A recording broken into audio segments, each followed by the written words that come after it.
कितने बेटे जवानी में प्रवेश करते ही मन चले हो जाते हैं, मनमानी करते हैं, पढ़ते तो हैं नहीं, मोबाइल में उलझे रहते हैं और विषय भोगों की तरफ आकर्षित होते हैं।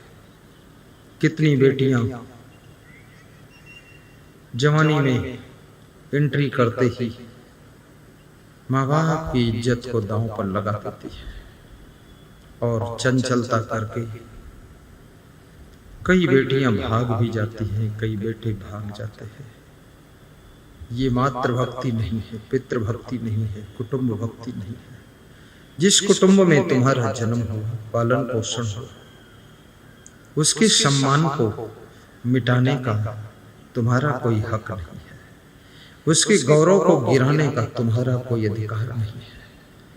कम से कम जिस फैमिली में तुमने जन्म लिया है उसके गौरव को ऊंचे उठाइए, उसकी गरिमा को बढ़ाइए।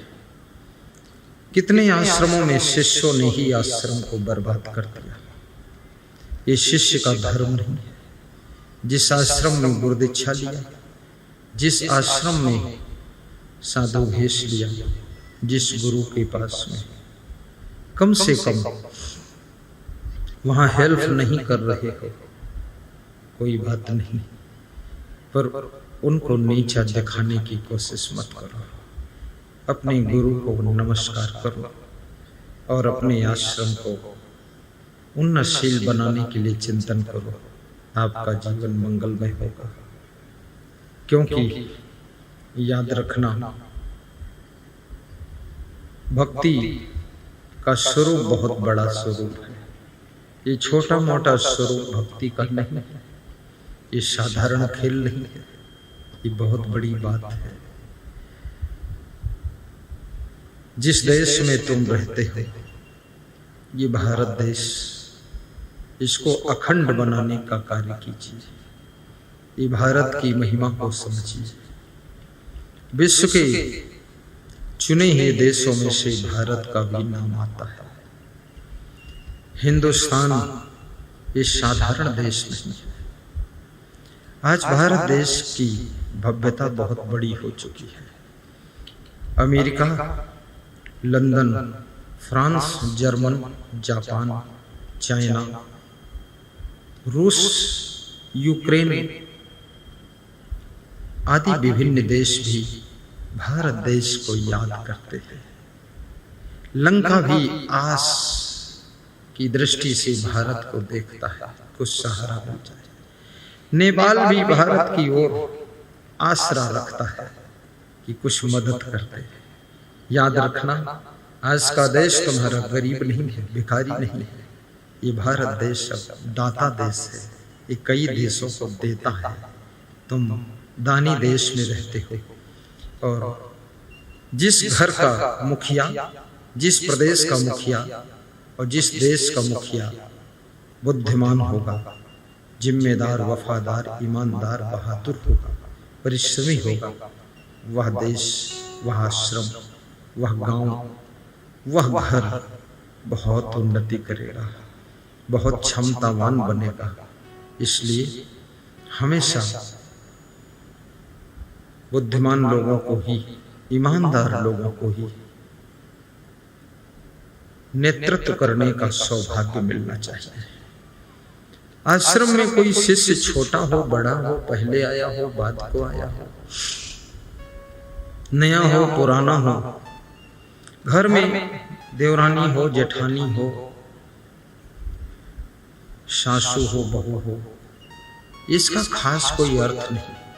जूनियर नेता हो, पुराना नेता हो, सीनियर हो, बूढ़ा हो, जवान हो, उसका कोई अर्थ नहीं। अर्थ सिर्फ एक बात का है, जो बुद्धिमान हो, विवेकवान हो, ईमानदार हो, चरित्रवान हो, परिश्रमी हो, सही डिसीजन लेता हो, साहसी हो, उसके हाथ में नेतृत्व देना चाहिए। तो आश्रम भी आगे बढ़ेगा, घर भी आगे बढ़ेगा, देश भी आगे बढ़ेगा, प्रदेश भी आगे बढ़ेगा। क्योंकि याद रखना, गाड़ी वही है, अगर ड्राइवर कुशल है तो बैठने वाले भी कुशलता से मंजिल पर पहुंचेंगे। और ड्राइवर अकुशल है तो बैठने वालों का कुशल मंगल रास्ते में भी बिगड़ सकता है। इसलिए स्टीयरिंग किसके हाथ में देना है।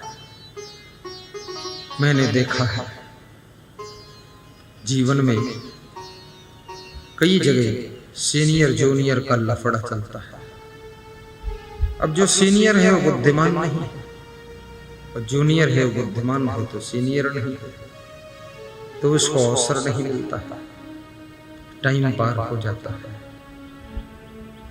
यदि आपकी बहू बुद्धिमान है तो इसको घर का नेतृत्व सौंपिए, आपका घर उन्नति करेगा। बुद्धिमान, चरित्रवान और ईमानदार होना चाहिए और जिम्मेदार होना चाहिए। हमारे यहाँ बहुत छोटे छोटे संत हैं, इनके पास में बहुत बड़ी बड़ी जिम्मेदारी है। आप देखते होंगे ये सब छोटे छोटे दिख रहे हैं, लेकिन बड़ी बड़ी जिम्मेदारी है। कोई इंजीनियर है, कोई MBA है, मैनेजमेंट कोर्स आता है, कोई कंट्रोलर है, कोई रिस्पॉन्सर है, कोई क्या क्या सब कार्य करते हैं। कोई 1 साल आया है, 1 साल हुआ, 6 महीने, सारे विभागों में उसका हाथ है। 6 महीने योग्यता के अनुसार, क्षमता के अनुसार उसको अधिकार और कार्य मिलना चाहिए, तभी सफलता मिलती है। आपका छोटा भाई भी होशियार हो, कोई बात नहीं, उसको दीजिए आप कमान, देखिए तमाशा पर उन्नति होगी। बेटा होशियार है, बाप को सिलेंडर हो जाना चाहिए। बाप होने से कोई बुद्धिमान नहीं हो जाता है। बाप बनना बहुत आसान है। सब पशु-पक्षी भी बाप बनते हैं, पशु-पक्षी भी माँ बनती है। ये बाप होना कोई बहुत बड़ा खिलाड़ी का काम नहीं है। जितना ज्यादा मूर्ख होगा उतना ज्यादा बच्चों का बाप बनेगा, जितना ज्यादा अज्ञान होगा उतना ज्यादा बच्चों की माँ बन जाएगी। ये माँ बाप बनने से कोई बुद्धिमानी का रिश्ता नहीं है। बुद्धिमानी की पहचान वहां होती है। मनुष्य के डिसीजन, एक्शन से पता चलता है कितना बुद्धिमान व्यक्ति है। आप फैसला सही लेते हुए गलत लेते हैं। आपका चुनाव, आपने डिसीजन अगर सही लिया है, वहीं से आपका कद ऊंचा हो जाएगा। सारा खेल डिसीजन का है। और डिसीजन का मतलब होता निशाना। क्या मतलब? निशाना। निशाना, चिड़िया बैठी है इधर और फायर किया है इधर, आप फेल। चिड़िया के ऊपर छर्रे जाने चाहिए, उसके पंख कट जाना चाहिए। हाँ, और आप चिड़िया की तरफ फायर ही नहीं कर रहे, आप फायर कर रहे हैं जिधर भैंस बैठी है। गलत है निशाना। डिसीजन आपका सही होना चाहिए। कहाँ रहना है, किसको कहाँ रखना है। जैसे अभी इतना बड़ा प्रोग्राम हो रहा है, ये बहुत बड़े डिसीजन से हो रहा है कि इधर भंडार घर है, ये सत्संग स्थल है, सामने खाली खेत है, दुकानें पड़ी हैं, साइड में खेत है, गाड़ियां खड़ी कर देंगे, बड़ा सेटिंग है। लेकिन अब इसमें जो गाड़ी लोग लेकर आएंगे, साइकिलें लाएंगे, उनमें अगर डिसीजन लेने की क्षमता नहीं तो यहां तक घुसेड़ देंगे। उनको रोकने के लिए भी एक आदमी रखना पड़ेगा। नहीं रोकोगे तो गुरु जी की व्यास गादी में मोटरसाइकिल घुसेड़ के हारन बजा देंगे। असंग साहेब समझ लेना, मारूंगा ठोकर तो उड़े चले जाऊंगा। सब अहंकार भरा है, बुद्धि विवेक है नहीं। जगह जगह विवेक की जरूरत है। तुम भोजन बना रहे हो, सब्जी में नमक डालना, वो भी डिसीजन लेना है, निर्णय लेना कितना डालना, और शुरू में डालना कि बीच में डालना कि लास्ट में डालना। ये डिसीजन ही तुम्हारे जीवन में रंग लाएगा और यहीं पर सफलता छिपी रहती है। और जिंदगी के छोटे छोटे छोटे छोटे बड़े से बड़े कार्यों में डिसीजन का ही महत्वपूर्ण स्थान होता है। इंग्लिश में उसे डिसीजन कहते हैं, हिंदी में निर्णय कहते हैं, फैसला लेना। डिसीजन लेना। दाढ़ी कब बनवाना है, बाल कब बनवाना है, ये भी बहुत साधारण बात, लेकिन डिसीजन लेना। अब दाढ़ी और बाल कब बनवाना चाहिए? तुम्हारे खेत में गेहूं कटाई चल रही, तुम दाढ़ी बनवाने बैठे, तुम मूर्ख हो। सब लेबर इधर उधर चला जाएगा, उसको कौन काम बताएगा? तुम दाढ़ी में फंसे, या तो एक दिन पहले बनवा लो या एक दिन बाद बनवाओ। उस दिन क्यों बनवा रहे हो? कितने लोगों को तो न दाढ़ी बनवाने की अकल है, ऐसे समय बनवाते जो सारा काम बिगड़ जाता है। जिस दिन यात्रा करना है, अब ट्रेन छूटने वाली है, वो दाढ़ी मूंछ काट रहे हैं, उसमें 10 मिनट लेट कर दिया, ट्रेन छूट गई। अरे छोड़ो दाढ़ी मूंछ, कल काट लेंगे, आज तो ट्रेन पकड़ो, आगे जाओ जहां जाना, लेट हो जाओगे, चौपट हो जाएगा। मेहमान आए हैं, द्वार पर बैठे हैं, वो मार्केट में आलू धनिया खरीद रहे हैं।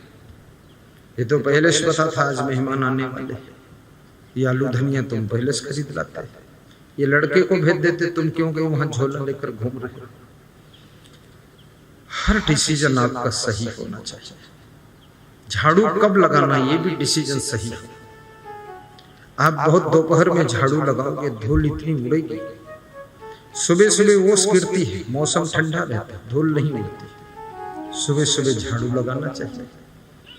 और कितने लोग तो इतने महामहिम हैं कि कभी झाड़ू लगाते ही नहीं।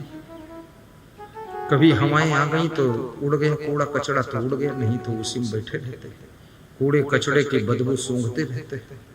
और कहते हैं कि इंद्रदेव की जब गर्ज होगी तो खुद ही झाड़ू लगाएंगे, हम क्यों लगाएंगे? इंद्रदेव इनके यहाँ झाड़ू लगाएंगे। इंद्रदेव ने मालूम पड़ता है इनकी नौकरी लिया है, झाड़ू लगाने का ठेका लिया है। खुद लगाइए, सुबह लगाइए, जल्दी उठ के लगाइए। सोने और जागने में भी डिसीजन लेने का खेल है। कितने बजे सोना, कितने बजे उठना है। अगर ये आपका डिसीजन सही नहीं है, आपकी पूरी 100 साल की जिंदगी व्यर्थ में चली जाएगी, कुछ भी हल होने वाला नहीं। जहां के तहां तुम खड़े रहो, आगे नहीं बढ़ पाओगे। और जो लोग धनहीन हो जाते हैं, उनको स्वार्थी संसार छोड़ देता है। जो वृक्ष फलहीन हो जाता है, उसे पंछी छोड़ देते हैं। जो कुआं जलहीन हो जाता है, उसे प्यासा छोड़ देता है। और ज्ञानहीन गुरु को चेला छोड़ देता है, और सेवा विहीन चेले को गुरु छोड़ देता है।